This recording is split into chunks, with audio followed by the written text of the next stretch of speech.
Queridos, guerras, rumores de guerras, é uma das coisas que marca o prenúncio da volta de Jesus. Talvez você diga, mas desde que o mundo é mundo tem guerra. Sim, o problema é que existe uma série de outros ingredientes que são anunciados para a véspera da volta de Jesus, que nunca se intensificaram tanto na terra como agora. E a Bíblia é muito clara em dizer que aconteceriam algumas coisas bem complicadas perto da volta de Jesus. Aconteceria uma coisa chamada apostasia. Você sabe o que é apostasia? Uma coisa é a rejeição do Evangelho. Uma pessoa não quer o Evangelho, ele quer o pecado. Tem gente que é assim, ele quer o pecado. A nossa sociedade hoje quer o pecado. Se não fosse hoje questão de pandemia, hoje ia ter milhões de pessoas fazendo sexo com pessoas que encontraram pela primeira vez.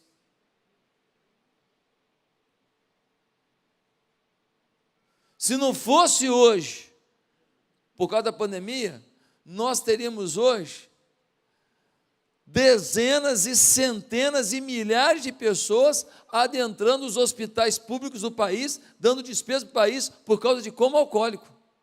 Hoje, na sexta-feira, até quarta-feira de cinza, ia morrer um monte de gente de facada, de tiro, de acidente de trânsito, de coma alcoólico, e um monte de coisa, como acontece todo ano, desde que o mundo é mundo e tem carnaval, sim ou não? A conta é alta, a conta é pesada. Esse é o que rejeita o Evangelho. Mas a Bíblia diz que perto da volta de Jesus aconteceria uma coisa chamada apostasia. E a apostasia é um pouco diferente. Não é aquele que não conhece, e porque não conhece, rejeita. É aquele que conhece, mesmo conhecendo, rejeita. É aquele que, conhecendo a verdade, decide viver na iniquidade. É aquele que negocia a palavra de Deus em função da sua vontade. É aquele que submete Deus aos seus interesses, aos seus desejos, às suas paixões humanas e carnais. Apostasia, por exemplo, a gente vê quando uma pessoa ela vem para o altar da igreja, vem para o altar, canta, toca, prega, e ela está vivendo uma vida dupla.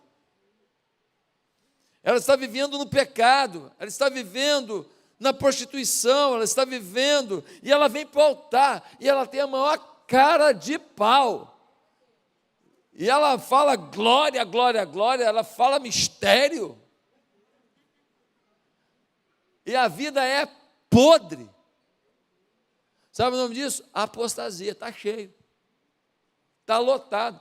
E vou falar mais, tem uns aqui, me ouvindo pela internet aí, que adora ouvir e apreciar gente que vive na apostasia.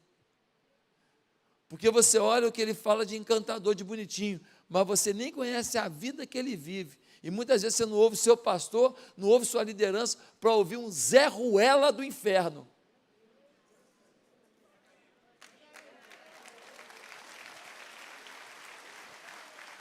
Simples assim, gente que usa da igreja, não gente que serve a igreja. Gente que se aproveita da oportunidade da igreja. E os pastores que convidam, não sabem às vezes, confia. Mas é gente que sai do altar e vai para um motel. E a gente é muito criterioso isso nessa igreja. Se a gente tem qualquer indício de qualquer coisa, a gente simplesmente não convida. E já desconvidei. Agora, se eu não souber, eu posso ser enganado com você. A pessoa só não engana a Deus, está certo? Só não engana a Deus. Eu acredito no arrependimento e no perdão, irmão. Mas eu fico muito triste quando eu vejo cara de pau, ou seja, apostasia. Agora, olha o que a Bíblia diz sobre isso, sobre a volta de Jesus. Vamos passar uns textos aqui? Consegue projetar aí? Olha lá. 1 Timóteo 4, versículo 1 e 2. Mas o Espírito expressamente diz que nos últimos tempos apostatarão alguns da fé, dando ouvidos a espíritos enganadores e a doutrinas de demônios, pela hipocrisia de homens que falam mentiras, tendo cauterizado a sua própria consciência. Olha aí, ó. Gente que fala mentira, gente que engana o povo de Deus, e que a mentalidade, que a consciência está cauterizada, faz isso e nem sente, nem dói. Irmão, quando a gente peca, dói depois. Dá uma sensação ruim. Como é que eu falei isso? Como é que eu fiz isso? Como é que Você fica mal, você errou, mas você por dentro fica mal. Por quê? Porque o Espírito Santo está falando. Ei, cara, você é crente, cara. Você é crente, mulher. Olha o que você está fazendo. Agora a pessoa que ouvia essa voz, chega uma hora e não ouve mais, é porque se tornou um apóstata. O seu coração já rejeitou a palavra. E muitos estão assim, porque estão ouvindo pessoas erradas. Apostasia perto da volta de Jesus. Agora olha Judas 17, 19, diz assim: mas vós, amados, lembrai-vos das palavras que foram preditas pelos apóstolos de nosso Senhor Jesus Cristo, os quais vos diziam que nos últimos tempos haveria escarnecedores que andariam segundo as suas ímpias concupiscências. Estes são os que causam divisões sensuais que não têm o Espírito.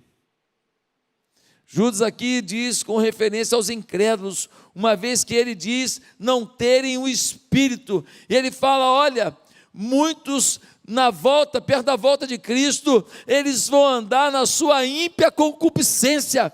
E o que ele está querendo dizer é, eles vão ter orgulho disso. A pessoa transa com todo mundo e faz questão de contar. A pessoa trai e faz questão de contar. A pessoa vai para uma vida de bebedeira, de volúpia, uma vida de ostentação, e quanto mais ostenta, mais quer ostentar, e tem orgulho disso. É isso que a Bíblia está dizendo. Eu não preciso nem falar o quanto que isso é uma realidade hoje. Eu não preciso nem falar o quanto que isso é uma realidade hoje. E dentro das igrejas também. Muita gente vivendo em função da sua ganância. Não ajuda ninguém. Não estende a mão para ninguém.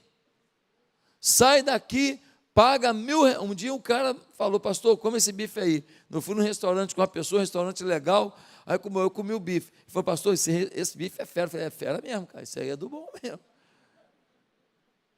Rapaz, o bife custa um dinheiro que eu não vou nem falar. Me deu vontade de falar assim, volta. Volta que eu vou te comer com mais calma. Tem umas carnes caras, irmão. E é gostoso mesmo. Sim ou não? É gostoso. Eu não sou contra quem come, não. Eu só sou contra quem compra uma carne boa, come, e não ajuda ninguém a comer carne. Vive só para o seu umbigo. 3.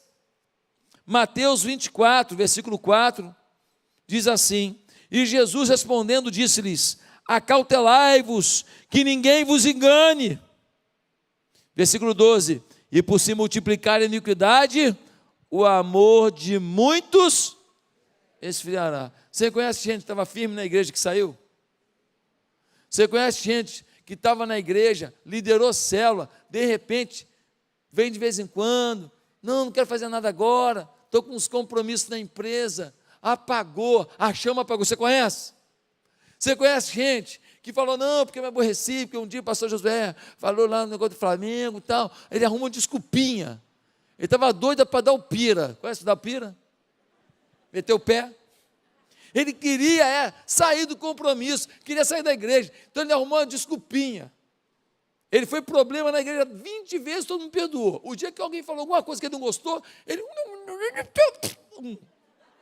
Ah, tomar banho, rapaz. Você quer que eu seja perfeito? Você quer que esses irmãos sejam perfeitos? Essa fileira aqui, ó, tudo gente perfeita quase, ó. Só gente perfeita. Mas vai ter um dia, raramente, vocês aqui da frente, raramente vai cometer um pecado. Aí nesse dia o cara fala, não volta na igreja, porque você... O amor de muitos esfriará. Conhece gente? Eu soube de um pastor, o cara está trabalhando no outro ministério agora, na macumba.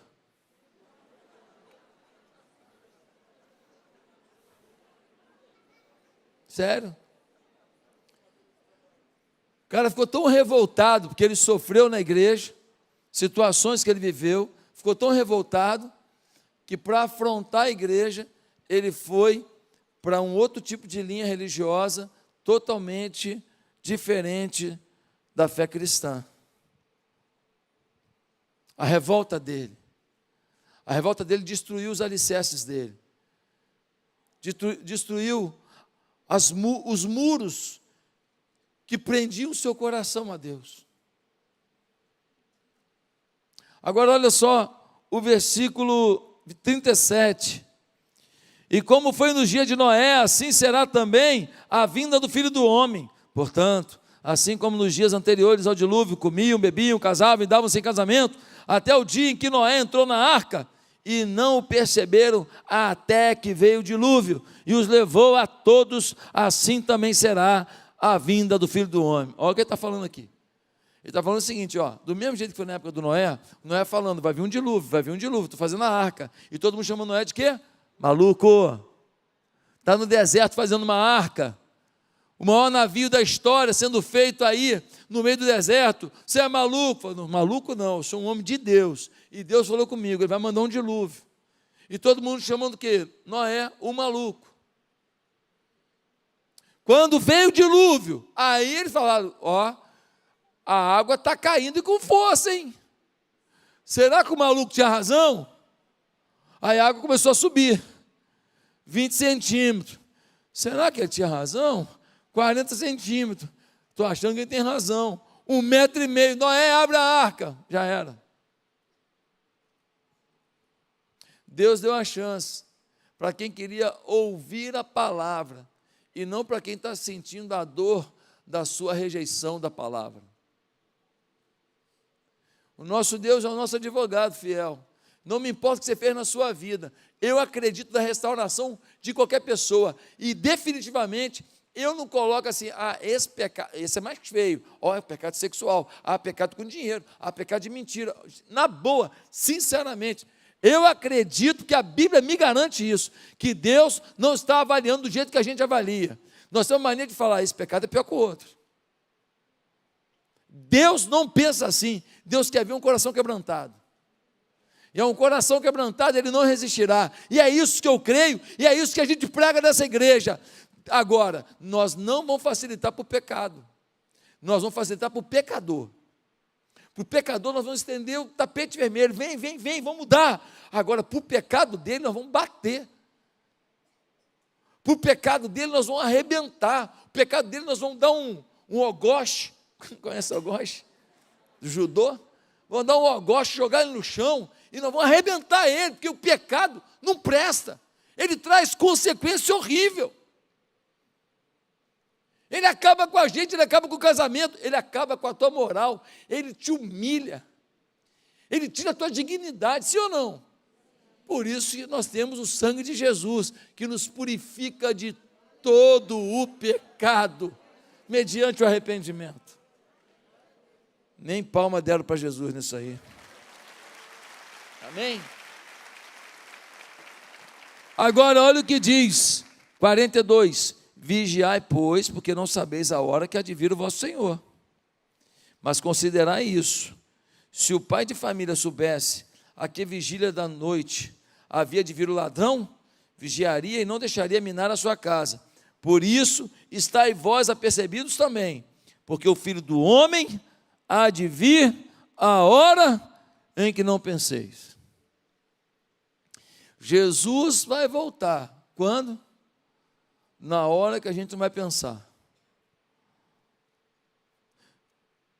Ele vai vir num dia que você não vai estar conectado, se não for um estilo de vida a sua conexão. Você não vai escutar uma trombeta e falar, deve ser ele. Senhor, eu estou me arrependendo. Ó, quem já ficou, não vai dar tempo. Ele virá e você não terá tempo de rever isso quando ele vier. Você precisa viver nele, andar com ele. Meus amados irmãos, essas talvez sejam as palavras mais chocantes de Jesus. Ele alerta contra o engano que muitos têm tido diante do altar do Senhor, ignorando os alertas que vêm dos profetas de Deus e da palavra de Deus. Agora olha o que diz 2 Pedro 3. Amados, escrevo-vos agora esta segunda carta, em ambas as quais desperto com exortação o vosso ânimo sincero, para que vos lembreis das palavras que primeiramente foram ditas pelos santos profetas, e do nosso mandamento como apóstolos do Senhor e Salvador, sabendo primeiro isto, que nos últimos dias virão escarnecedores, andando segundo as suas concupiscências, e dizendo, onde está a promessa da sua vinda? Porque desde que os pais dormiram, todas as coisas permanecem como desde o princípio da criação. Eles voluntariamente ignoram isto, que pela palavra de Deus, já desde a antiguidade existiram os céus e a terra, e que foi tirada da água e do meio da água subsiste, pelas quais coisas pereceu o mundo de então, coberto com as águas do dilúvio, mas os céus e a terra que agora existem, pela mesma palavra se reservam como tesouro, e se guardam para o fogo, até o dia do juízo e da perdição dos homens ímpios. Meus amados, não ignoreis uma coisa, que um dia para o Senhor é como 1000 anos, e 1000 anos como um dia. O Senhor não retarda a sua promessa, ainda que alguns a tenham por tardia, mas é longânimo para conosco, não querendo que alguns se percam, senão que todos venham a arrepender-se. Aqui ele fala, olha, alguns depois de 2000 anos, vão achar que o negócio de volta vai demorar mais. Vão achar que não vai acontecer mais. Não esqueçam que 1000 anos e um dia para o Senhor é a mesma coisa. No calendário de vocês, parece que Deus está atrasado no calendário dele. Ele acabou de subir ontem. E por que ele não voltou ainda? O versículo disse. Porque ele quer uma igreja viva, uma igreja cheia do Espírito, que prega a palavra, para que muitos não pereçam. Por que ele não voltou ainda? Porque seu pai está indo para o inferno, sua mãe está indo para o inferno, seu irmão está indo para o inferno, seu amigo está indo para o inferno, você está indo para o inferno. E ele quer que você se arrependa dos seus pecados, se volte para Deus, viva uma vida nele, uma vida exponencial, uma vida extraordinária, uma vida de conquistas do campo humano, para respaldar o Deus que você tem para o plano eterno. Ele quer que você viva uma vida linda, que glorifique o nome dele, que exalta o nome dele, que mostre o brilho de Jesus na sua vida, porque ele quer salvar a sua família. Porque ele não quer que a sua família vá para o inferno e morra sem Jesus. E não há outro caminho, a Bíblia diz, o próprio Cristo, eu sou o caminho, a verdade e a vida, ninguém vem ao Pai senão por mim. Não tem outro caminho. Em Atos 4,12 vai dizer: e em nenhum outro há salvação, porque também debaixo do céu nenhum nome há dado entre os homens pelo qual possamos ser salvos, a não ser o nome de Jesus. Meus irmãos, nós estamos brincando. As pessoas que nós amamos, as pessoas que nos ajudaram, a pessoa que nos deu emprego, a pessoa que nos ajudou no dia que a gente estava com a dívida, a pessoa que visitou a gente no hospital, a pessoa que cuidou da tua mãe no dia que você não podia, essa pessoa está indo para o inferno e você nem aí. Cara, é teu amigo há 30 anos, 30 anos. Você gosta dele, vocês comem churrasco junto. Vocês comem pizza junto, vocês se amam, essa pessoa não teve um encontro com Jesus, você não está pressionando, você não está indo para cima, você não está envolvido na conquista dele para Cristo. É complicado entender isso. Só podemos concluir que nós mesmos estamos enfraquecidos na nossa fé. 2 Pedro 3,14 diz: por isso, amados, aguardando essas coisas, procurai que deles sejais achados imaculados, irrepreensíveis em paz, e tende por salvação a longanimidade de nosso Senhor, como também o nosso amado irmão Paulo vos escreveu, segundo a sabedoria que lhe foi dada, falando disto, como em todas as suas epístolas, entre as quais há pontos difíceis de entender, que os indoutos e inconstantes torcem, igualmente as outras escrituras, para a sua própria perdição. Vós, portanto, amados, sabendo isso de antemão, guardai-vos de que pelo engano dos homens abomináveis sejais juntamente arrebatados e descaiais da vossa firmeza. Antes, crescei na graça e conhecimento de nosso Senhor e Salvador Jesus Cristo. A Ele seja dada a glória, assim agora como no dia da eternidade. Amém. A exortação da Bíblia é muito clara. E quando a gente vai para Lucas 18, versículo 8, a gente lê: digo-vos que depressa lhes fará justiça. Quando, porém, vier o Filho do Homem, porventura achará fé na terra? Olha a pergunta. Quando Jesus voltar, será que vai ter alguém com fé na terra? Essa pergunta revela o contrário do que muita gente está dizendo. Muita gente está achando que antes da volta de Jesus vai ter milhões e milhões e milhões de gente se convertendo no mundo inteiro.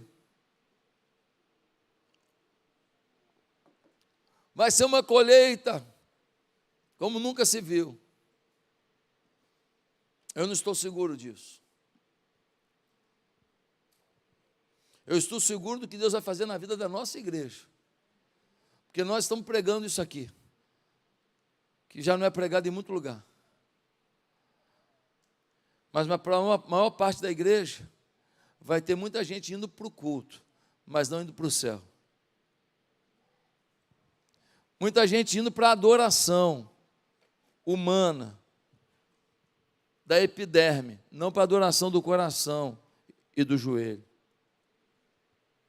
Irmãos, é muito sério o tanto que nós estamos colocando um Deus que criou o mundo inteiro como se fosse um santinho da parede, ou um bonequinho que a gente bota em cima do móvel. Ele é o Senhor da glória, o Deus onipotente, o Deus onisciente. Os seus olhos estão sobre todos os lugares e todas as pessoas o tempo inteiro. Nada podemos enganar, em nada podemos enganar o Senhor. Não há palavra que não saiu da nossa boca que Ele já não conheça. É esse Deus que nós estamos adorando, é esse Deus que quer nos abençoar nesta vida, para que revelemos a glória dEle, e que quer nos abençoar numa vida eterna, aonde usufruiremos da presença plena e perene dEle. Diante desse alerta sobre a volta de Cristo e da apostasia, eu queria ler um texto rapidinho com você, e eu quero mostrar no Velho Testamento, um texto que mostra para a gente como é que a apostasia acontece na vida da gente. Você quer saber? Você quer saber? Então abre para mim aí Gênesis capítulo 13. Gênesis capítulo 13. Nós temos um relacionamento muito forte entre um tio cheio de Deus, Abraão, e um sobrinho que está sendo orientado, discipulado por esse tio nos caminhos do Senhor. E o Abraão, o pai da fé, ele explica tanta coisa para o sobrinho, e ele começa a ajudar o sobrinho a caminhar financeiramente. E Abraão era muito rico. Tem gente que fala assim, o cara é rico, vai abandonar Deus. Não, eu conheço gente rica que tem temor a Deus e usa o seu dinheiro para glorificar a Deus. Eu conheço um homem milionário, que o que ele faz no Nordeste brasileiro por pessoas carentes é algo impressionante. São milhões todo ano lá. E essas pessoas realmente Deus tem em alta conta, porque Deus confiou muito, mas eles também investiram muito. E Abraão é um homem próspero, por dentro e no bolso. E olha o que diz o texto, capítulo 13. Saiu, pois, Abrão do Egito e foi para o Neguebe, com sua mulher e com tudo o que possuía. E Ló foi com ele. E Abrão tinha enriquecido muito, tanto em gado como em prata e ouro.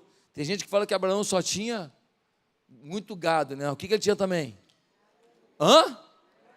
Prata e ouro. Investidor. Se fosse hoje, teria criptomoeda. Ele partiu do Neguebe em direção a Betel, indo de um lugar a outro, até que chegou ao lugar entre Betel e Ai, onde já havia armado acampamento anteriormente, e onde pela primeira vez tinha construído um altar. Ali, Abrão invocou o nome do Senhor. Ló, que acompanhava Abrão, também possuía rebanhos e tendas. O tio era riquíssimo, tinha ouro e prata.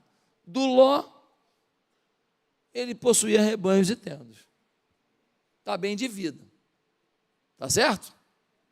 Não é milionário que nem o tio, mas o tio deu um empurrão nele, deu para ele algumas coisas, ensinou como é que faz, e ele está avançando. Deu para entender isso? Agora, olha só. E não podiam morar os dois juntos na mesma região, porque possuíam tantos bens que a terra não podia sustentá-los. Por isso, surgiu uma desavença entre os pastores dos rebanhos de Abraão e os de Ló. Nessa época, os cananeus e os ferezeus habitavam aquela terra. Então Abrão disse a Ló: não haja desavença entre mim e você, ou entre os seus pastores e os meus. Afinal, somos irmãos. Aí está a terra inteira diante de você. Vamos separar-nos. Se você for para a esquerda, irei para a direita. Se você for para a direita, irei para a esquerda. Então, olhou Ló e viu todo o vale do Jordão, todo ele bem irrigado até Zoar. Era como o jardim do Senhor, como a terra do Egito. Isto se deu antes de o Senhor destruir Sodoma e Gomorra. Ló escolheu todo o vale do Jordão, todo, nem dividiu, hein? Todo o vale do Jordão, e partiu em direção ao leste. Assim, os dois se separaram. Abrão ficou na terra de Canaã, mas Ló mudou seu acampamento para um lugar próximo a Sodoma, entre as cidades do vale. Ora, os homens de Sodoma eram extremamente perversos e pecadores contra o Senhor. Gente, eu preciso que você me dê muita atenção agora, porque eu vou te dar uma chave muito forte aqui, de como que gente que está dentro da igreja, começa a ir para a apostasia e nem nota. E como que de repente você se torna uma pessoa crítica, apóstata, insensível, e você bota a culpa na igreja, que a igreja mudou, mas não é, é que o seu coração cauterizou. E aqui está, de forma muito clara, isso no texto. O Abraão é um homem de Deus, é o pai da fé. Deus o chama para começar uma grande nação, a nação de Israel, para que ali o nome do Senhor, do único Deus, fosse exaltado, e dessa maneira se levasse o evangelho para as outras nações, que eram nações o quê? Pagãs. Nações com vários deuses. Abraão é a maior referência de fé. Ele vai, o chamado é dele, mas ele leva um sobrinho e fala: eu vou te ajudar. Sim ou não? Ele leva o sobrinho vai caminhando com ele. Ele não sabe onde que vai ser. Ele foi para uma terra que Deus ia mostrar. O sobrinho vai com ele. Ele tinha 75 anos e Deus falou que ele ia ter um filho. Ele está tentando há muitos anos, não conseguiu. Mas agora ele vai ter um filho, e desse filho uma grande nação, cheia de Deus, e dessa nação seriam benditas todas as famílias da terra. Que promessa tremenda. Agora ele está indo com o sobrinho. Ele vai orientando o sobrinho, ajudando o sobrinho, dá uns animais para o sobrinho, explica como é que multiplica os animais, como é que cuida, ensina a fazer gestão de pessoas, dos funcionários, e o sobrinho começa a crescer. Ele chega na área do Negueb, e o rebanho de Abraão é tão grande, e o rebanho é tão grande também, o rebanho do Ló, que os pastores do Ló e os pastores do Abraão começam a ter discussão e briga. Não, esse pasto aqui é nosso. Não, vai com a ovelha de vocês para lá. Não, discussão. Os pastores de Abraão vão lá no Abraão e falam: Abraão, está dando ruim aí. O que foi? Os pastores do seu sobrinho, eles querem tudo para eles, rapaz. Você tem muito mais rebanho do que ele tem muito também. E está ficando apertado aqui, e a gente não está conseguindo se entender, está dando discussão. O Abraão fica sabendo que o Ló, inclusive, já está discutindo com os pastores do Abraão, já está xingando, já está ameaçando. O ambiente não está bom. O Abraão chama o sobrinho e fala para ele: sobrinho, faz o seguinte, olha aqui, olha para a direita, para a esquerda, para frente, para trás, para onde você quiser. Para o lado que você for, eu vou para o outro. Vamos nos dividir, que assim você pode cuidar do seu rebanho. E nós não vamos brigar, não. Nós somos tio e sobrinho, eu amo você, não quero confusão. Aí o Ló olha para o Vale do Jordão, pensa num negócio maravilhoso. O rio correndo pelo Vale do Jordão, o Rio Jordão, as suas águas cristalinas, aquela folhagem, aqueles arbustos, aquelas árvores, um lugar maravilhoso. Ele olha para o melhor. E ele fala: eu vou para o Vale do Jordão. E diz o texto que ele pegou o quê? Todo o Vale do Jordão. Foi egoísta? Foi ingrato? O tio dele tem 90 anos. Ele é bem mais jovem. E ele pega o pior e dá para o tio que estendeu a mão para ele. É bonito isso? Mas é assim que a gente faz muitas vezes. Muitos aqui, você tem que voltar lá e mostrar gratidão para alguém que um dia te estendeu a mão. E aí o que acontece? Ele vai embora, pega o rebanho dele e segue. E diante disso, ele se afasta da sua fonte de informação de Deus. Ele se afasta da sua fonte de comunhão com Deus.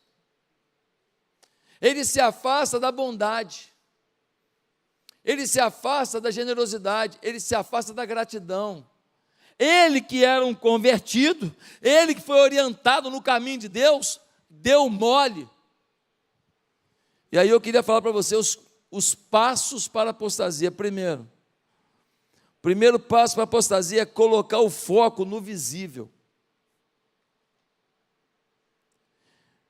E Gênesis 13:10, levantou Jó os seus olhos e viu toda a campina do Jordão, que era bem regada.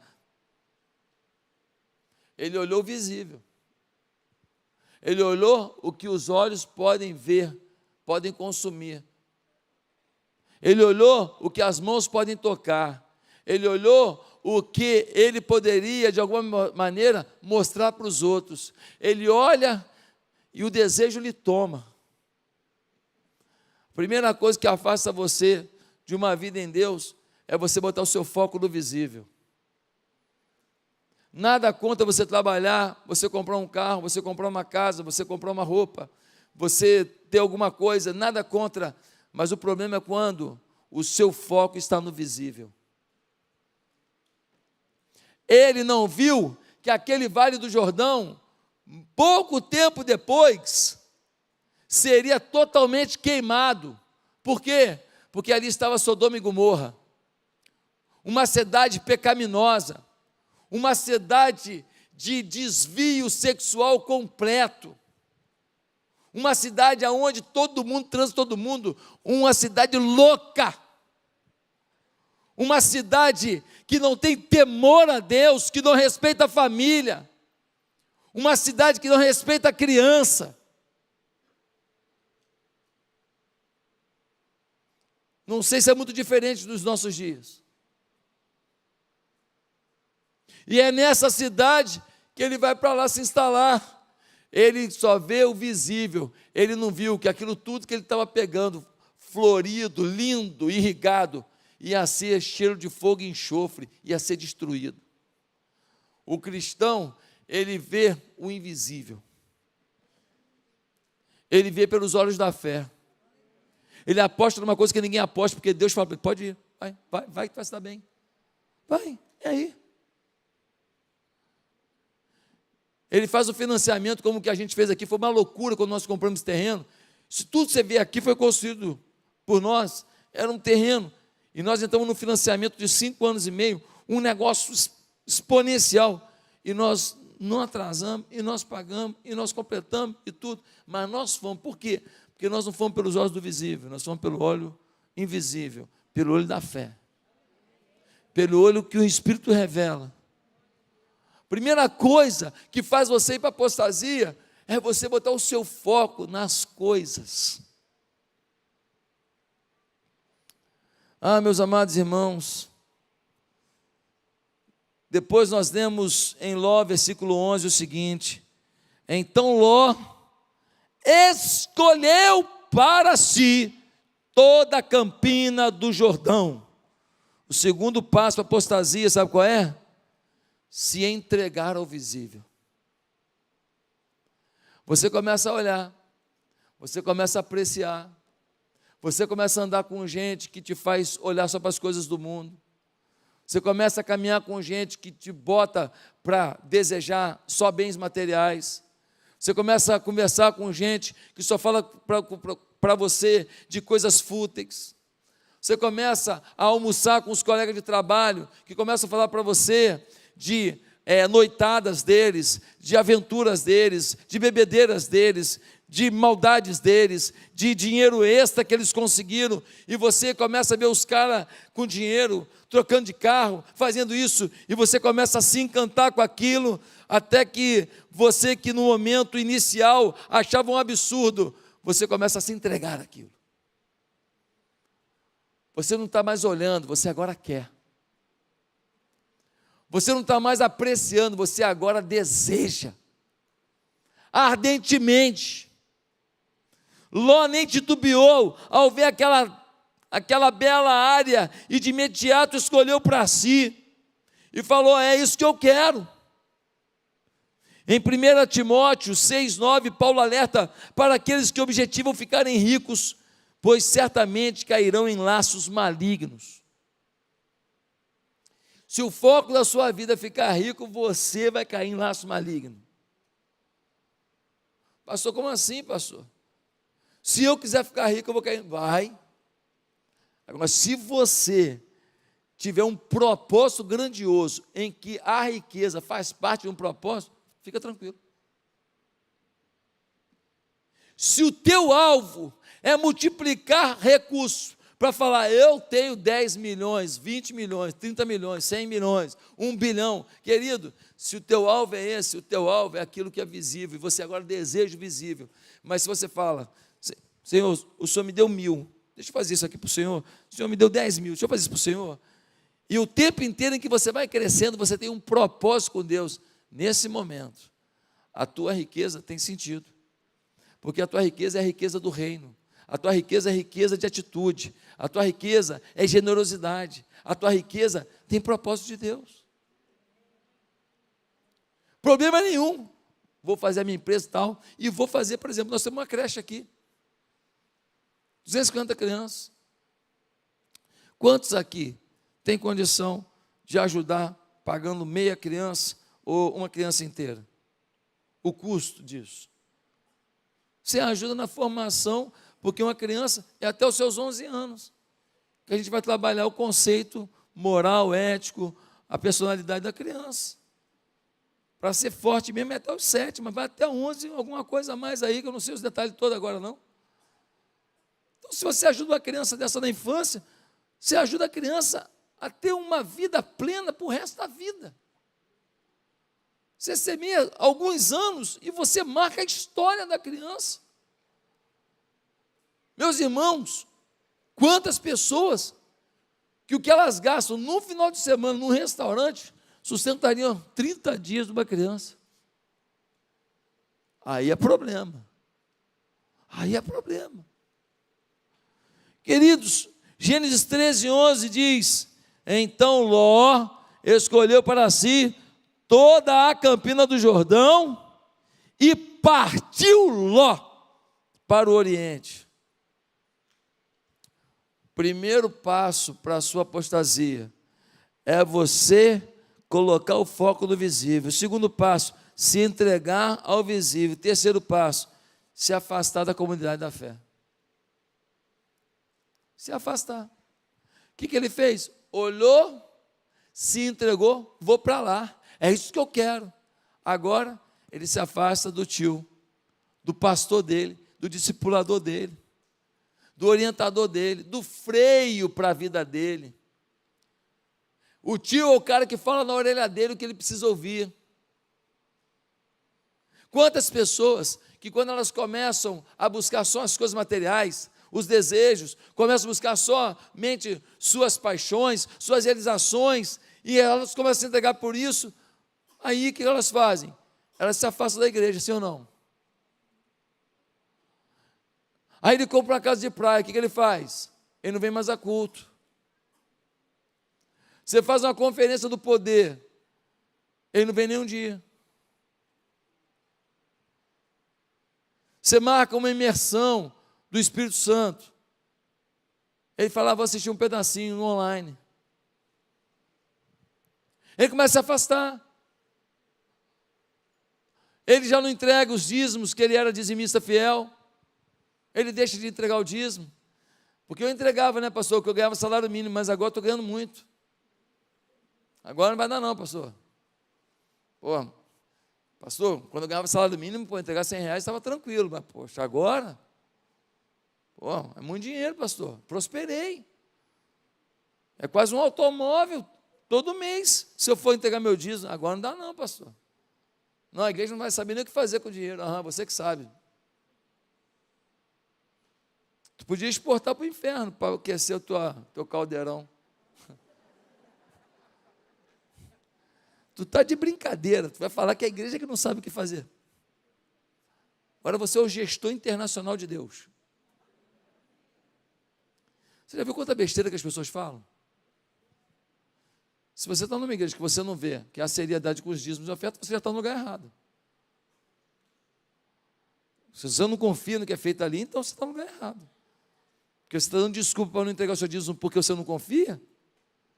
Agora, se você não confia, você tem que ter um motivo. Vai lá e pergunta para alguém da liderança, fala, eu não confio, porque está todo descascado da igreja, sei que é lá, e pá, não é feito nada, não fazemos missões, não fazemos uma obra social. Agora, você dá uma desculpa para não ser fiel? É assim que acontece. Terceiro passo da apostasia, o que é? A pessoa começa a se afastar. 2 Timóteo 4,10, Paulo vai falar que os irmãos o abandonaram por causa do amor ao tempo presente. Paulo está dizendo, comigo aconteceu.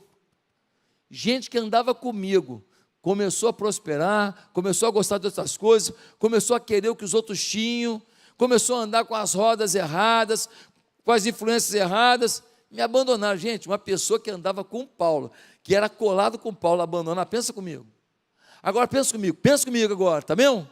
Tá bem? Olha aí. Parar de andar com Paulo. Não vou parar de andar comigo. Como é que eu vou achar que alguém não vai sair da igreja e falar, não, porque com José não dá para andar, não? Fizeram com Paulo. Então não vou me frustrar. Se alguém diz, não, vou sair porque não estou achando legal, gente, o problema está na pessoa. Ela decidiu se afastar. O problema era Abraão. A Bíblia diz isso. Abraão pegava pesado demais. E Abraão soltou um palavrão. Tem isso na Bíblia? E Abraão queria tomar a fazenda do seu sobrinho. Tem isso na Bíblia? Ao contrário, o Abraão falou assim, cara, não quero brigar com você, eu te amo demais. Faz o que você quiser. Quer ir para um lado, eu vou para o outro. Escolhe. Olha a generosidade. Mas mesmo assim, o Ló escolheu. Então é o seguinte, você que vê aqui na Semana do Poder, mas você está um crítico danado, tudo na igreja está ruim, você não acha que nada está bom, deixa eu te falar, o problema está com você. Que se você não achou nada bom aqui, ninguém bom aqui, só pode ser você o problema. E você tem que resolver isso hoje.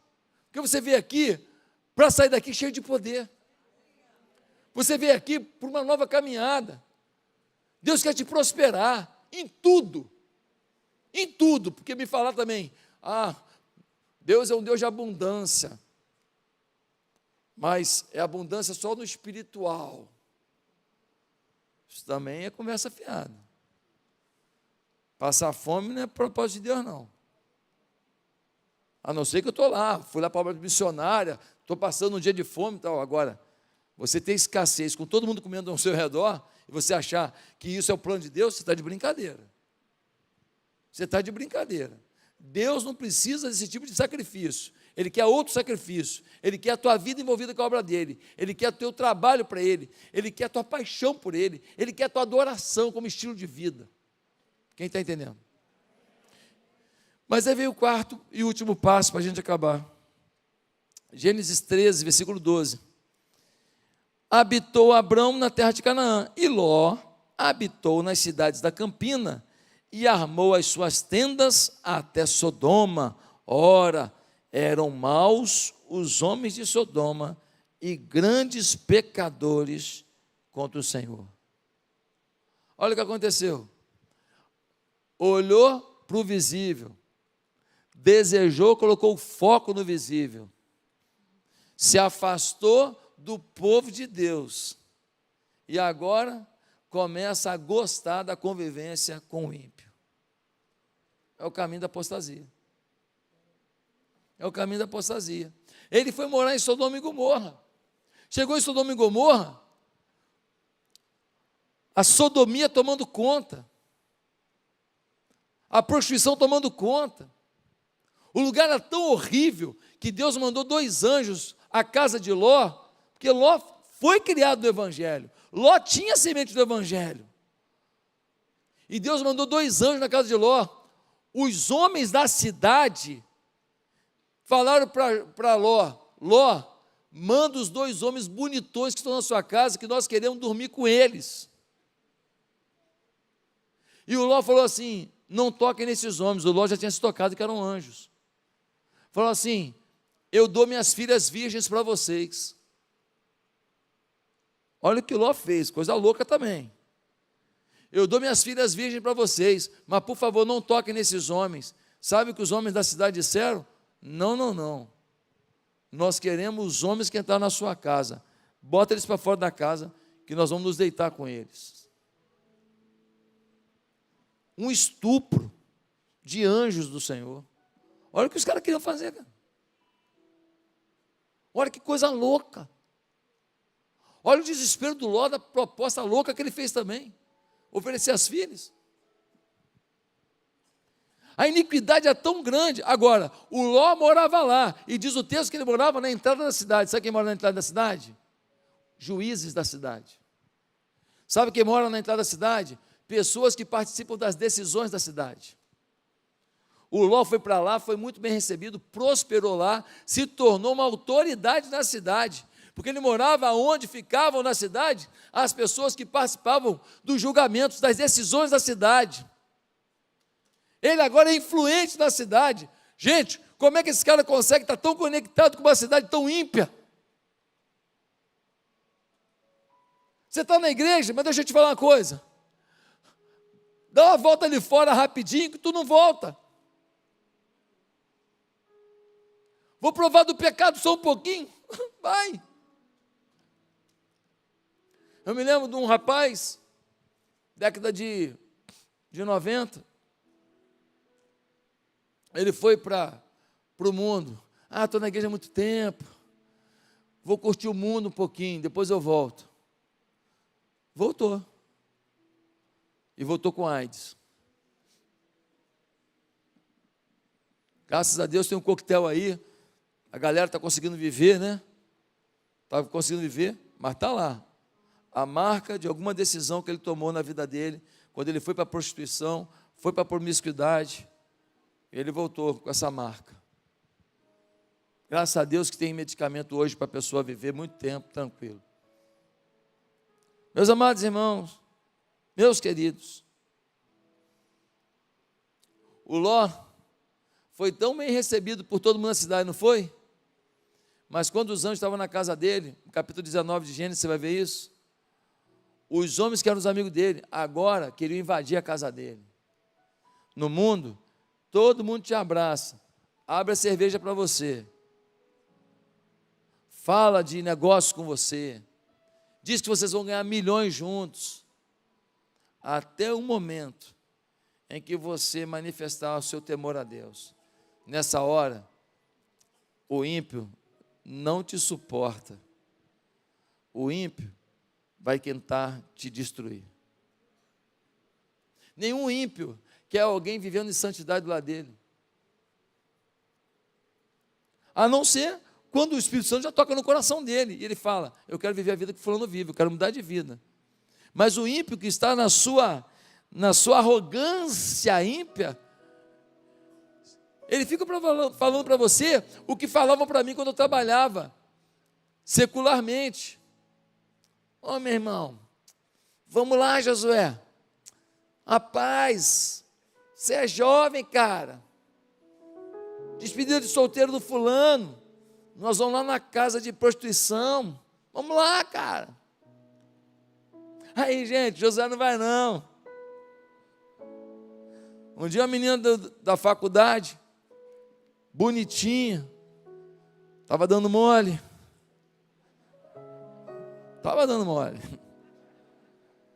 Mas eu sabia que ia ficar ruim se eu chegasse junto. Porque aqui é aqui é carne e sangue, né, gente? Então quem briga com o pecado, peca. Quem tem medo do pecado, se dá bem, sai da faculdade ileso. Foi o que aconteceu comigo. E aquela mulher que estava dando condição, eu falei, não, aí vai dar ruim. Eu vou perder minha santidade aí. Aí um dia ela falou para mim assim, você é meio padreco. Irmão, falar para uma pessoa, mesmo, a raiva foi lá no intestino e voltou.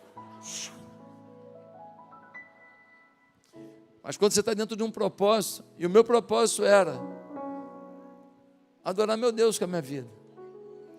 Meu propósito era ser santo. Meu propósito era casar virgem. E eu casei. Com 25 anos.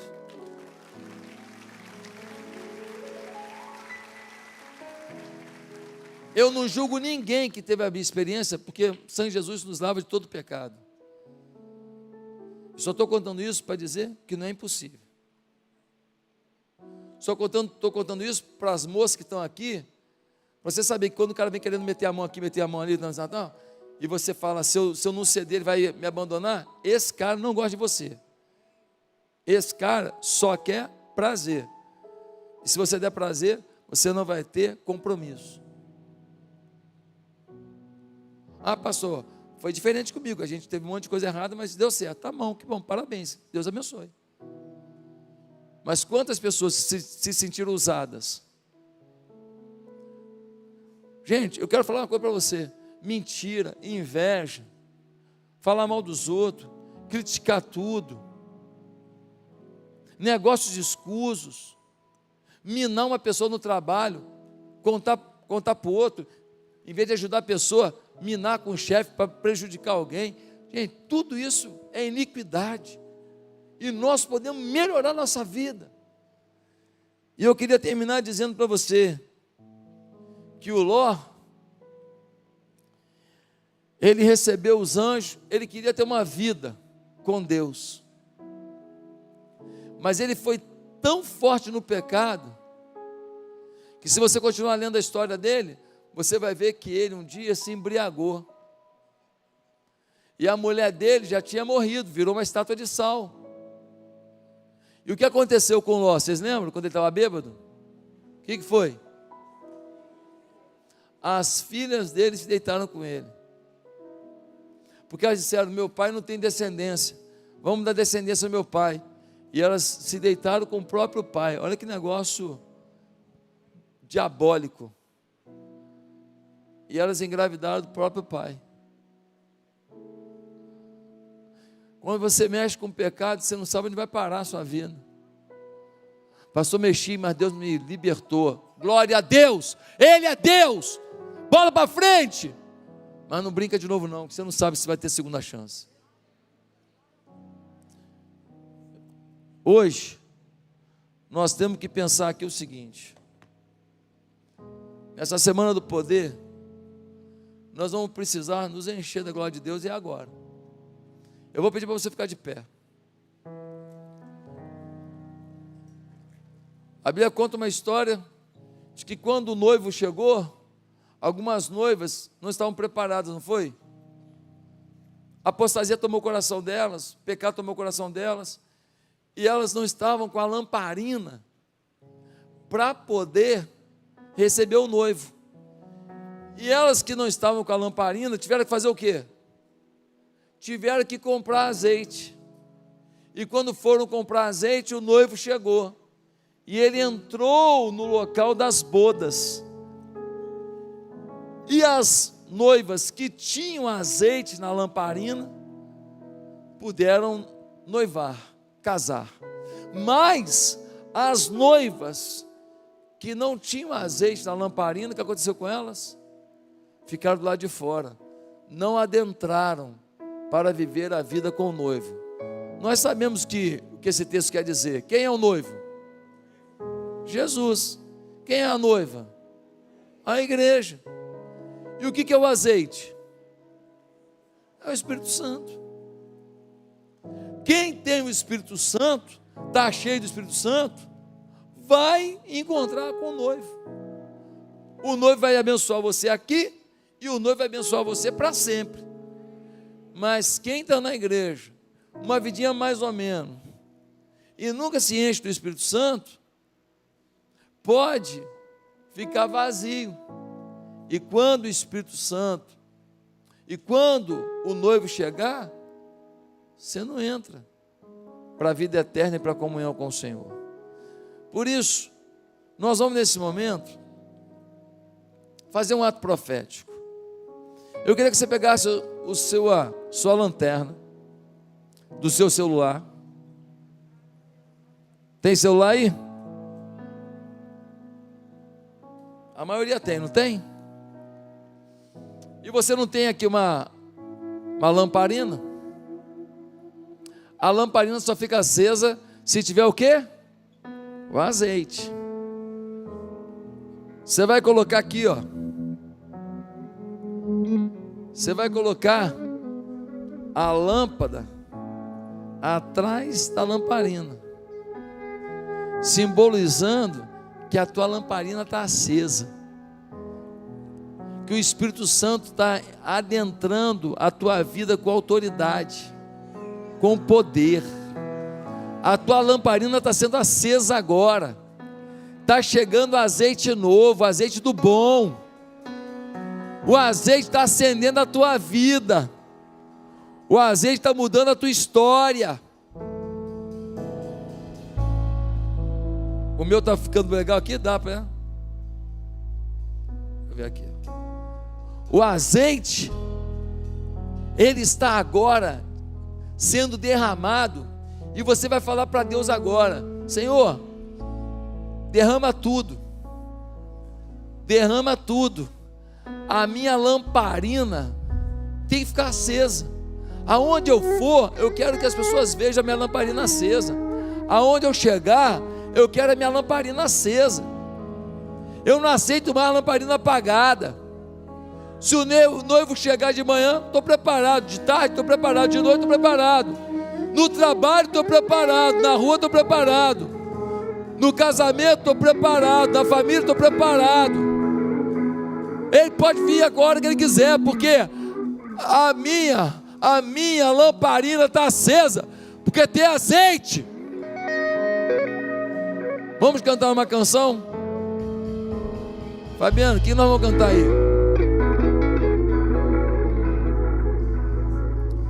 Enquanto nós cantamos essa canção, você vai profetizar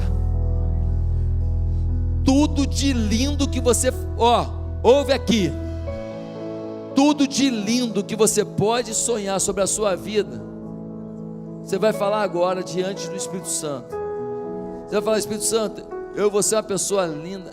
Eu sou uma pessoa maravilhosa, linda, tomada pelo teu Espírito, forte, pregadora do Evangelho. Eu sou santo, sou reto, eu sou influenciador, eu sou vitorioso, eu sou campeão, eu sou a pessoa que eu boto a mão, eu vou até o fim.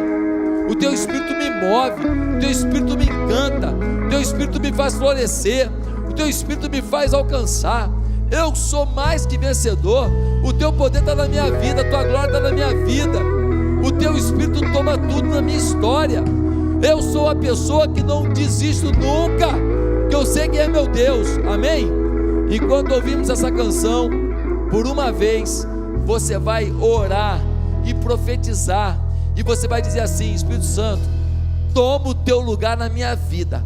Toma o meu coração, toma o meu altar, toma a minha vida. Vai lá, Espírito Santo, completa a obra, limpa o meu coração, perdoa os meus pecados, me faz santo e puro. Começa a profetizar, pode falar em voz alta, como você quiser, vai lá.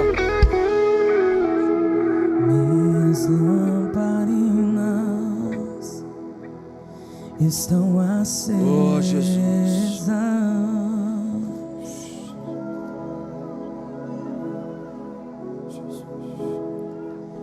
Só estou esperando, aleluia, o barulho dos teus passos em direção à porta. É só bater que eu vou abrir pra você entrar. É só bater que eu vou abrir pra você entrar. Eu já coloquei as minhas vestes brancas, estou só te esperando.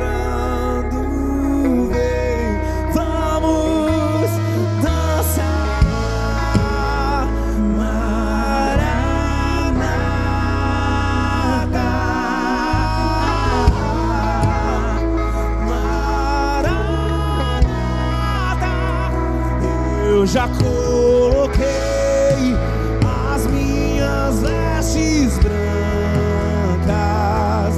estou só te esperando. Vem, vamos dançar, Maranata,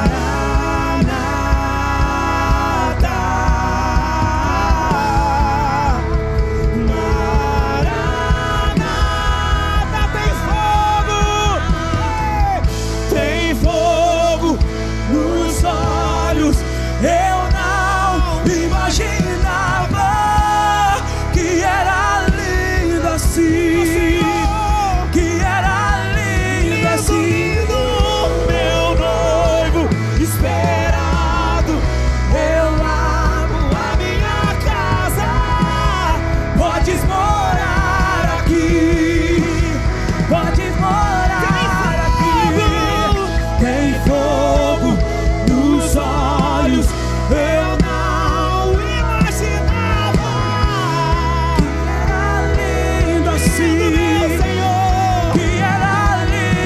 trouxe meu noivo esperado.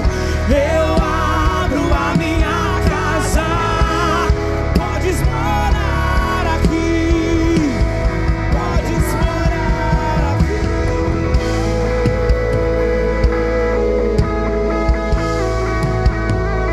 Fica à vontade aqui, muda tudo em mim.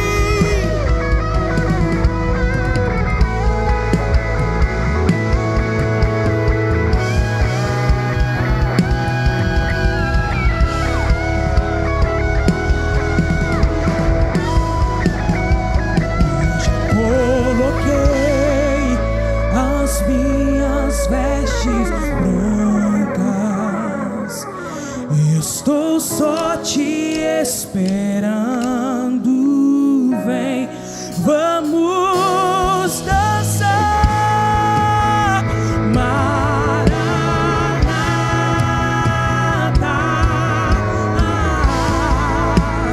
Maranata. Eu já coloquei as minhas vestes brancas, estou só te esperando. Vem, vamos dançar.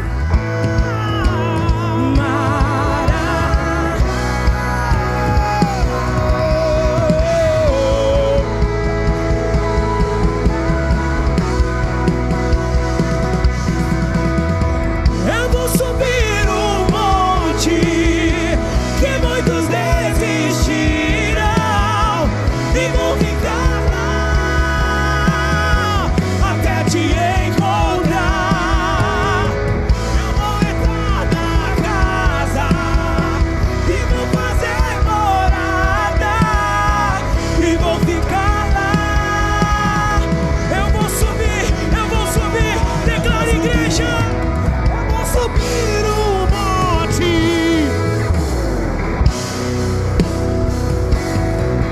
vou ficar lá até te encontrar. Eu vou entrar na casa e vou ficar lá.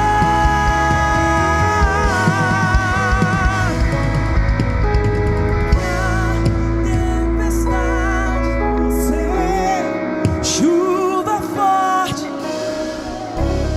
vento forte, é você.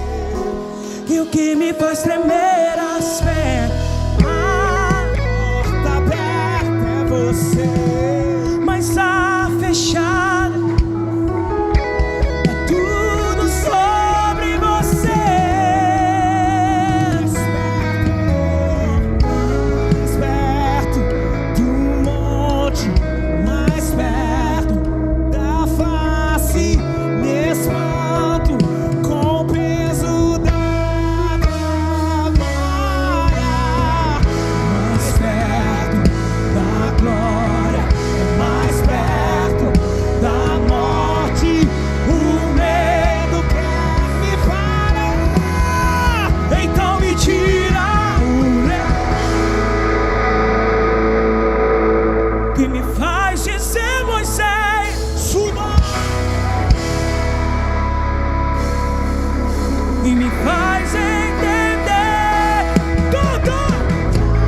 Tempestade é você, chuva forte é você, vento forte é você. E o que me faz tremer as pernas, a porta aberta é você, mas a fechada é você. Tudo sobre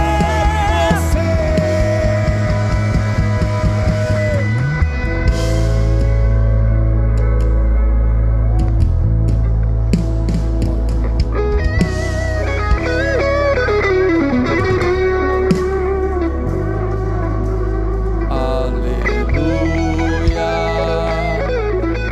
aleluia.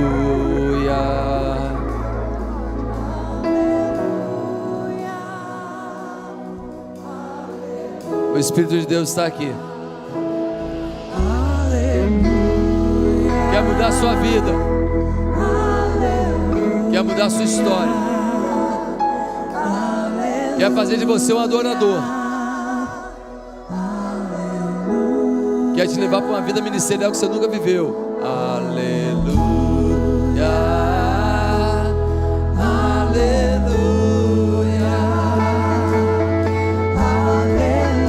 adore ao Senhor, peça que Ele domine a sua vida.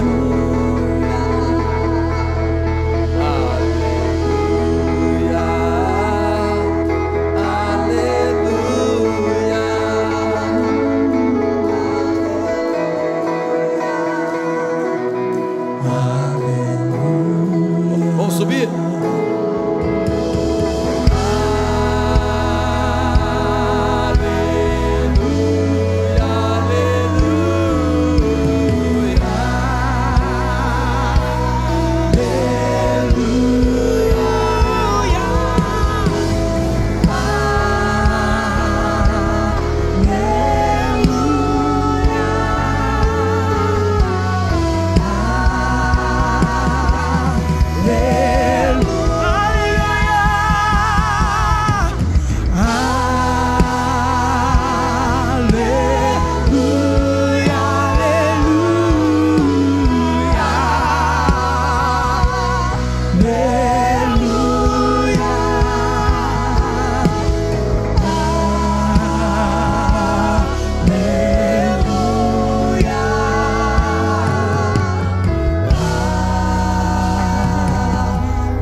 Sabe de uma coisa?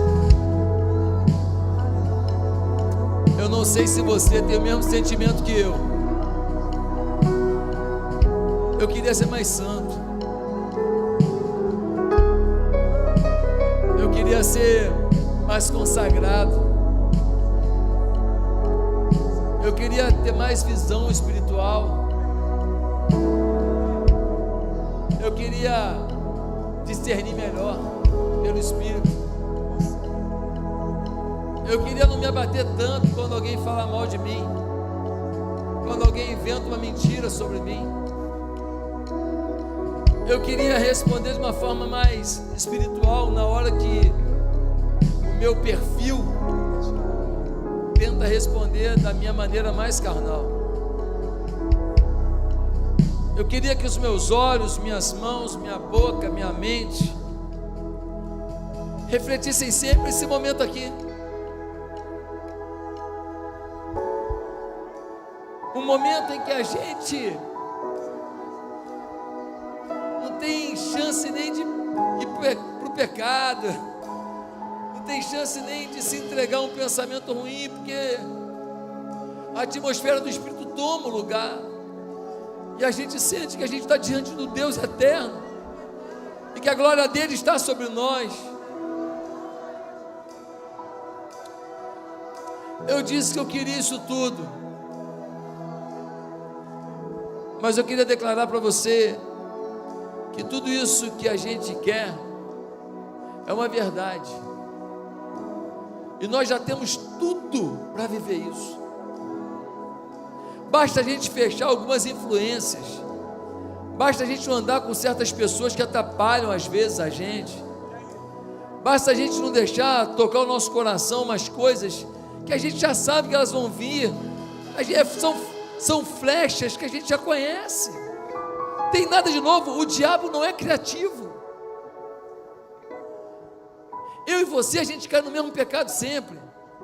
Por exemplo, adianta botar cocaína na minha frente? Não adianta.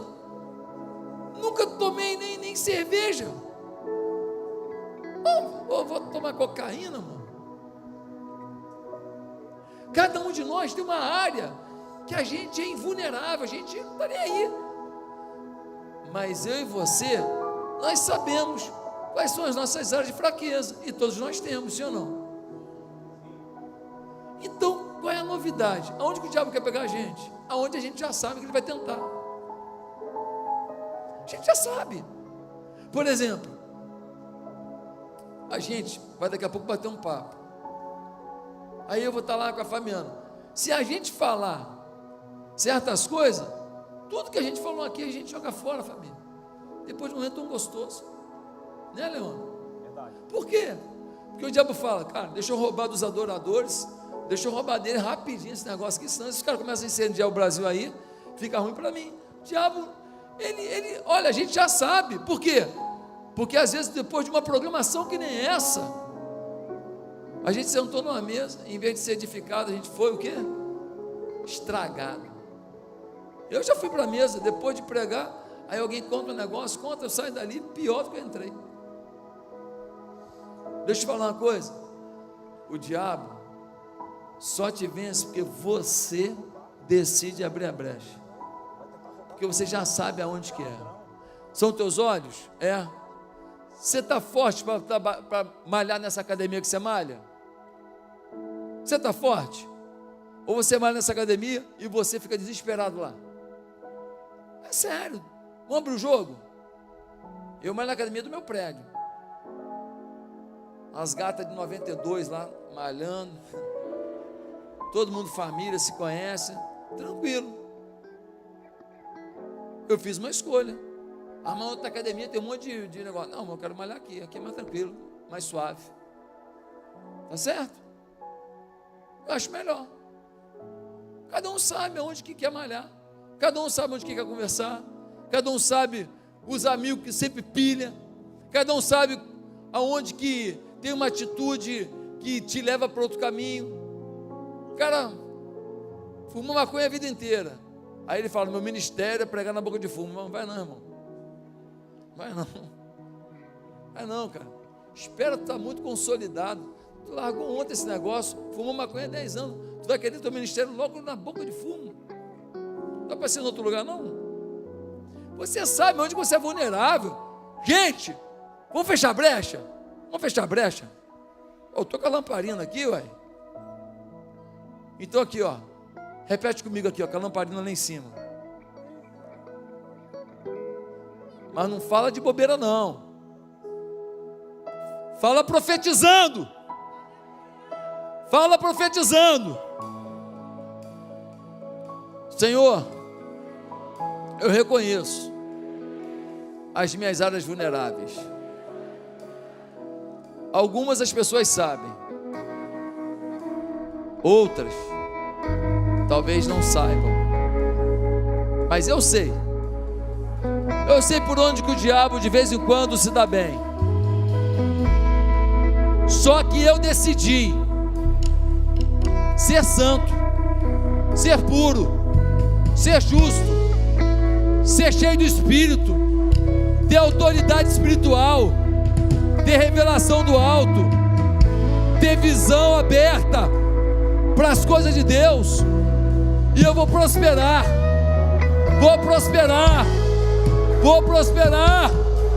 porque o homem de Deus, a mulher de Deus, prospera em tudo que toca.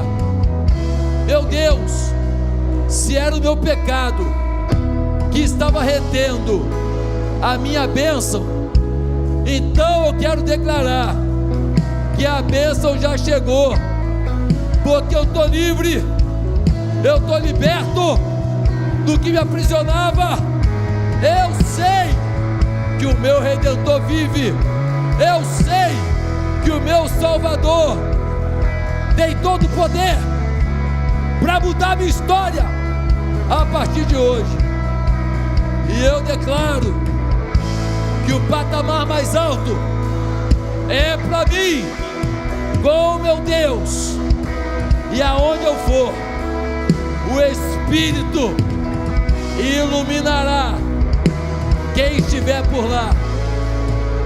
Enche a minha lamparina com o teu azeite, liberta-me dos meus pecados, purifica meus olhos, minha boca, meu coração, minha mente, minhas mãos, minha vida, em nome de Jesus, em nome de Jesus, em nome de Jesus, em nome de Jesus, em nome de Jesus. Deus, Manda o teu mover agora, manda a tua unção agora, sobre cada pessoa desse ambiente. Ó Deus, coloca o teu azeite na minha lamparina, coloca o teu azeite na lamparina de cada pessoa aqui, coloca o teu azeite, Senhor. Senhor, nós não seremos mais os mesmos. Que a tua glória, Senhor, que a tua glória seja vista em cada pessoa aqui, a partir de hoje, onde quer que a gente vá. Em o nome de Jesus eu oro, amém e amém.